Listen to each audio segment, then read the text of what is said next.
Bonjour, bienvenue sur ma chaîne Tous poètes à tout âge. Aujourd'hui, un poème qui fait froid dans le dos, Apocalypse. Ou plus exactement, Apocalypse nucléaire. Apocalypse nucléaire, nous n'avions pas entendu parler depuis plus de 60 ans.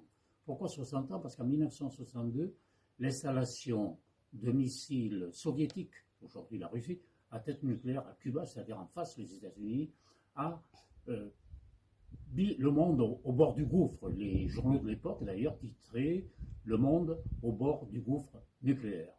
Je m'en souviens très bien, j'ai eu très peur, et je n'étais pas le seul, puisque Jacques Attali écrivait dernièrement que ce matin-là, en partant au lycée, il n'était pas certain de rentrer chez lui le soir. C'est pour dire si le monde a été traumatisé par cet événement. Depuis, on n'entendait pratiquement pas parler. Avec la guerre en Ukraine maintenant, Vladimir Poutine fait régulièrement du chantage aux armements nucléaires.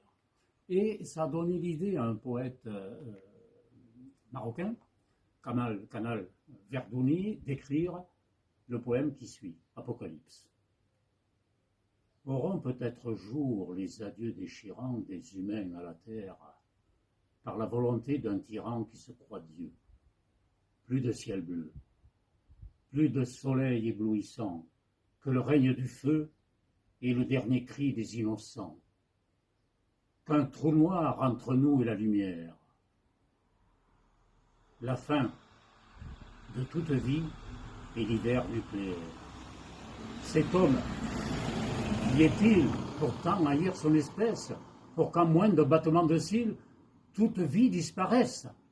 Vladimir, que la grâce de la raison enfin t'illumine, pour que chacun, en sa saison, sente encore le rêve qui l'anime.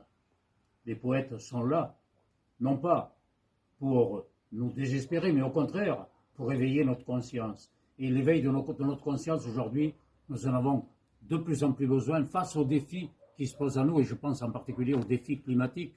Et notre devoir à nous, les vieux, j'en fais partie, je vais avoir bientôt 84 ans, c'est de donner de l'espoir aux jeunes.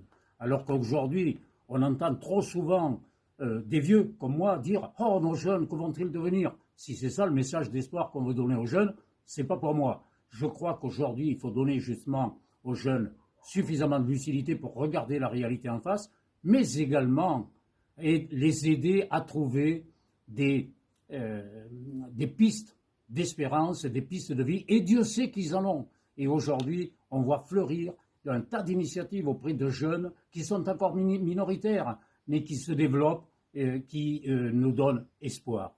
Voilà, merci et peut-être à bientôt sur ma chaîne Tous poètes à tout âge.